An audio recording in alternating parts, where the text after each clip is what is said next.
अस्सलाम वालेकुम engineer, this is engineer Abdul Hadi और आप देख रहे हैं इंजीनियरिंग स्किल। आज के इस टॉपिक में हम डिस्कस करेंगे ग्राउटिंग को। हम कंस्ट्रक्शन इंडस्ट्री में जितनी भी हम ग्राउटिंग करते हैं इस टॉपिक में हम कवर करेंगे। ग्राउटिंग को हम समझेंगे, इसको प्रोसेस को समझेंगे, इसका कंप्रेसिव स्ट्रेंथ हम देखेंगे, इसके टेम्परेचर को हम देखेंगे कि इसका टेम्परेचर हमारे पास कितना होना चाहिए। सब हम इस वीडियो में डिस्कस करेंगे। स्टार्ट करते हैं अपने आज की इस वीडियो को। सबसे पहले हम देखते हैं इसका ए एस टी एम हमारे पास क्या है। ASTM C1107 standard specification for package dry hydraulic cement grout non shrinkage. ये हमारे पास ग्राउटिंग का ASTM है। सऊदी अरामको इंजीनियरिंग स्टैंडर्ड क्या है इसका? Saudi Aramco engineering standard Q010 cement based non shrinkage grout for structure and equipment concrete, यानी सीमेंटेनियस base जो हम ग्राउटिंग करते हैं उसका स्टैंडर्ड हमारे पास क्या है? Saudi Aramco engineering standard Q010।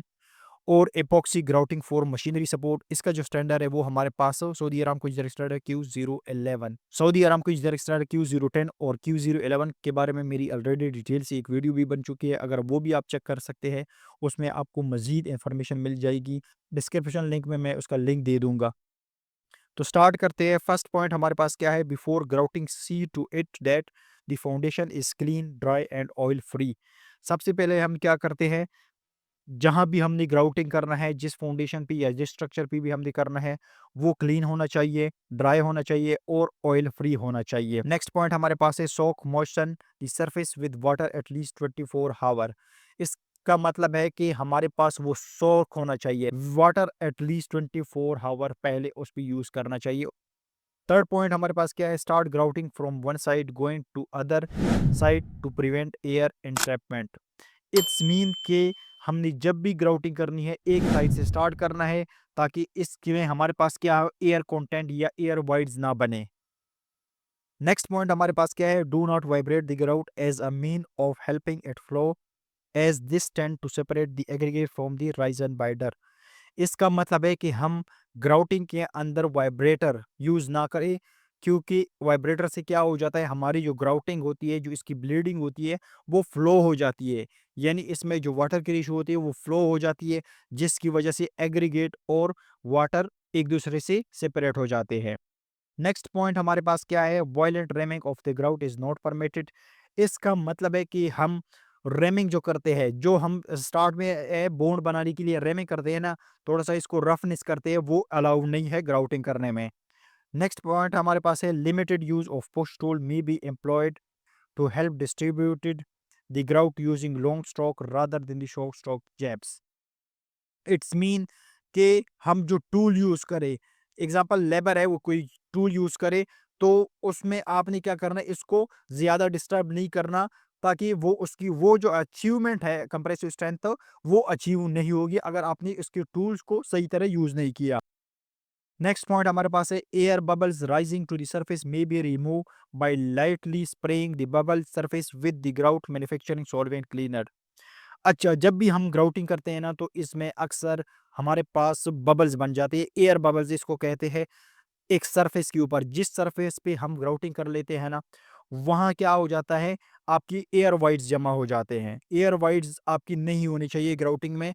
उसमें आपने क्या करना है, आपने इस तरीके से आपने उस पे अप्लाई करना है, ताकि वो जो वाइड्स है वो ना बन जाए, क्योंकि वो आपकी नीचे वाइड्स वाली जगह जो होती है वो आपकी फिल नहीं होती, वहाँ से आपकी ग्राउटिंग नहीं हो जाती प्रॉपर तरह की।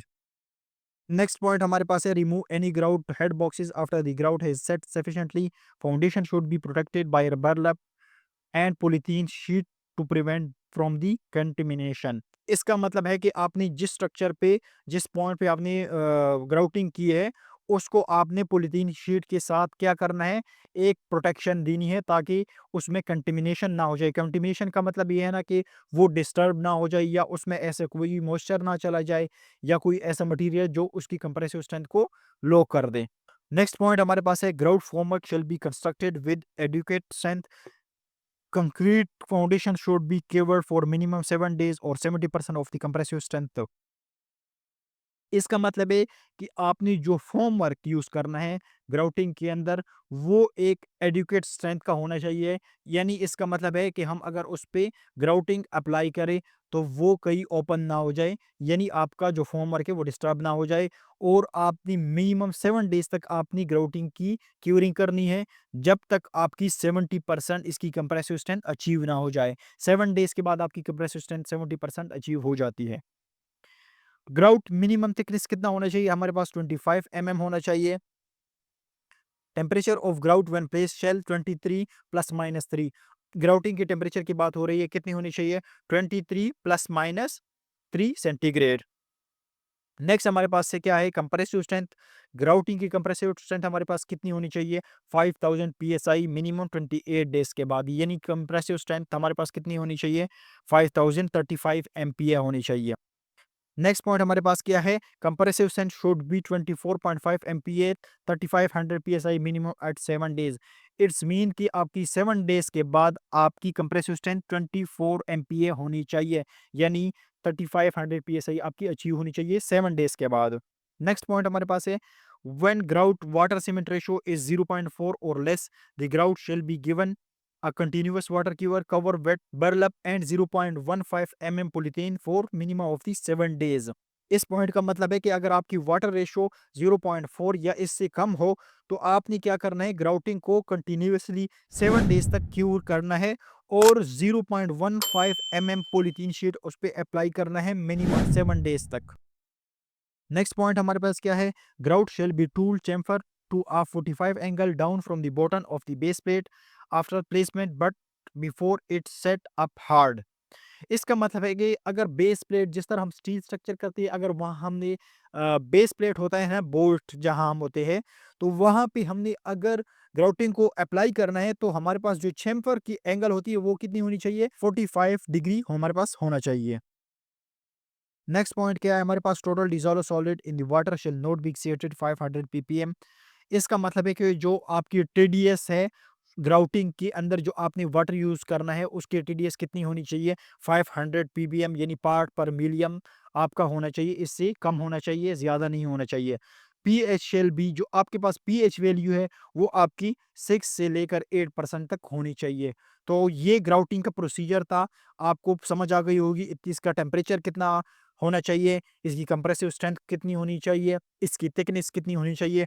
होप आपको वीडियो पसंद आई होगी। इसमें किसी रिलेटेड क्वेश्चन है तो आप कमेंट सेक्शन में पूछ सकते हैं। Thank you.